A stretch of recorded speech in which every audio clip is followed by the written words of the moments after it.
Shalom, shalom, y'all. Um, this is Jared Yao checking in. I know I haven't done a lot of these videos lately, but I've been pretty busy. Um, so, really quickly, I just wanted to go over a few quick things about the New Testament. I don't know why people have problems with the New Testament, um, because it is clearly the continuation of an ongoing story of the Israelites. But besides that, New Testament says that the belief in Yahusha, and his name is Yahusha, is the spirit of prophecy, right? And so we recognize that as believers, but how is it the spirit of prophecy? What about believing in Messiah is the spirit of prophecy, right? Well, if you know that the Messiah is real and you know that what he says is real, then you know what's going to happen next. And there's a few things that are undeniable that he said that have happened. And yeah, whatever you think about the New Testament, whatever you think about the way that the prophecies are fulfilled in the New Testament, whatever you think about the ethnicity of Yahusha, which we already know, whatever you think about, what is being, what you have with the New Testament, or is some sort of deception of some kind, no matter what you think, you cannot deny just very simple prophetic facts. Fact number one world government. The book of Revelation in chapter 13 talks about how that the society is going to come together and point one person head and has one world government, that all the countries are going to get together and are going to fall under one understanding. That's something that the New Testament predicts is going to happen and has happened. Now, we live in the modern era and in a very large world. So, in the ancient times, we had Nebuchadnezzar that controlled the whole world. We had Nimrod that controlled the whole world. We had several people, Alexander the Great, that controlled the whole world.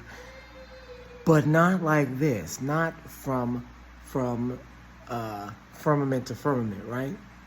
Not from firmament to firmament, from one part to the furthest of the earth, not from everywhere all over the sun is, right? Where the sun reaches. That hasn't been that way. Now, in this current era, there is that time. The world governments are coming together in a way that has not been seen before. So that's one thing. Second thing, the mark of the beast. The people who are coming together and unifying in such a way are using the mark of the beast. They're self-identifying. You can even look at, what is it? Was it the place that Trump's nephew bought, Jared Kushner? I forgot what the building was called, but the address is like 666, right? And this is not a coincidence, clearly. And you see the mark of the beast everywhere. Revelation 13, mark of the beast, everywhere in modern society, being used as a mark of the beast. You see it on monster cans, right? In Hebrew letters. You see that. That's a prophecy fulfilled, right?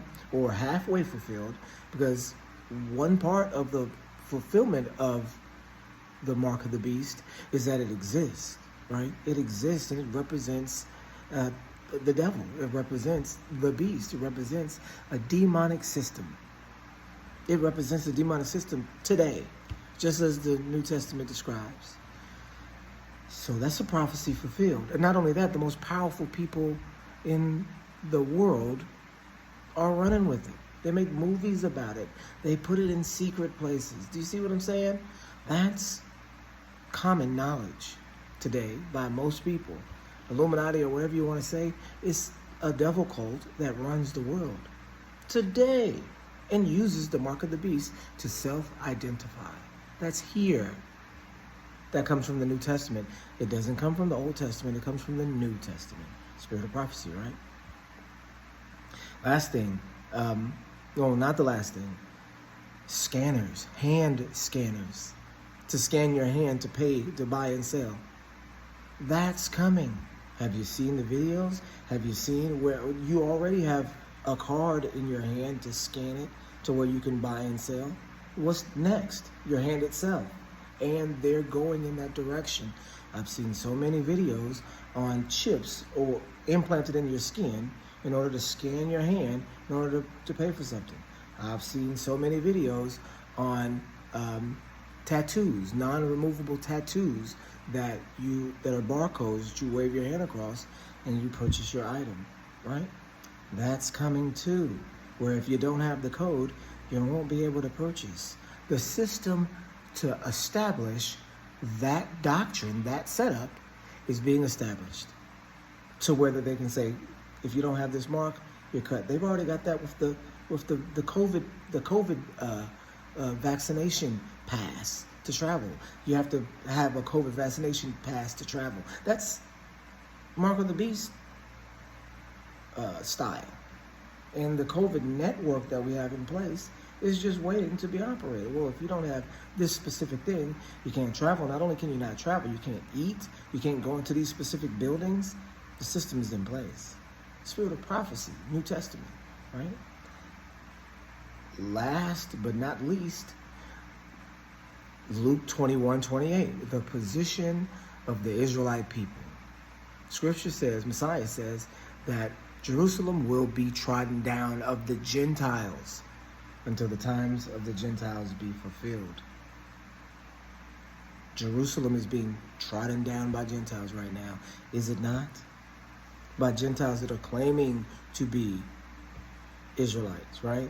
We know, what does it say? This is the scripture that everybody quotes, right?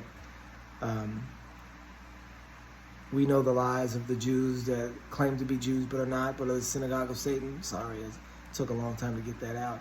But we know that they existed then in the first century and exist now in the 21st century.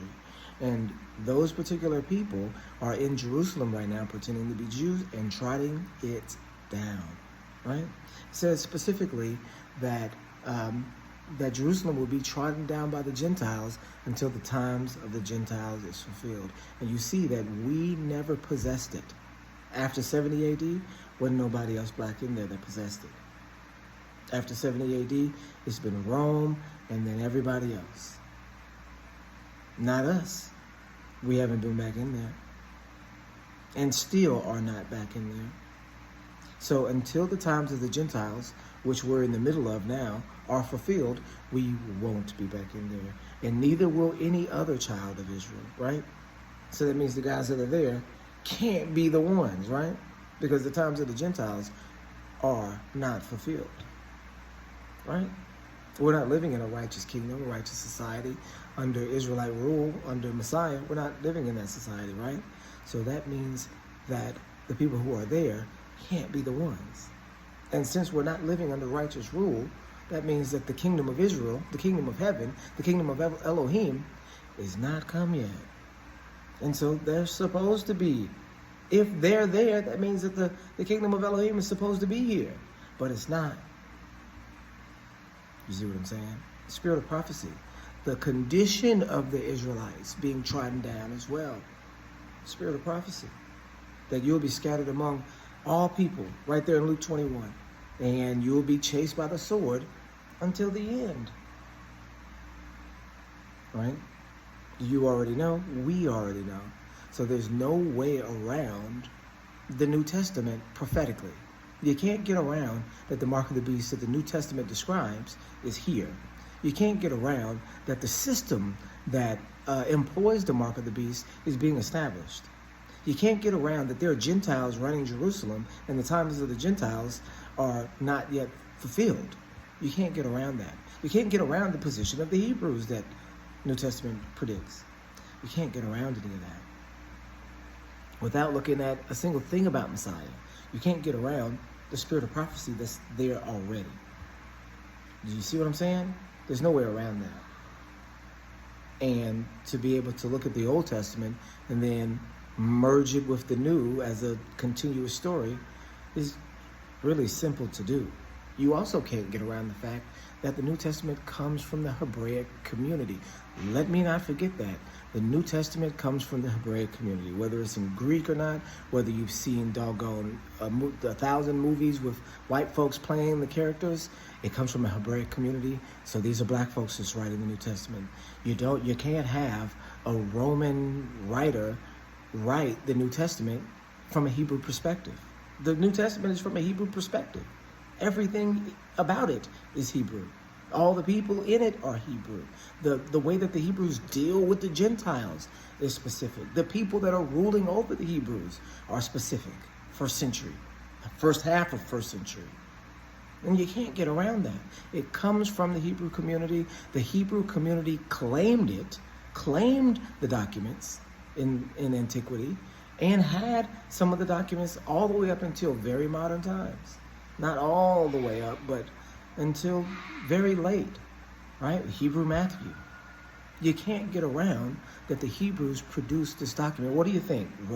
Some Roman poet wrote from a Hebrew perspective of this random enslaved people and then predicted or fabricated a Messiah to go on and predict all of these things to come true? No, not the Romans. The Romans weren't brilliant people.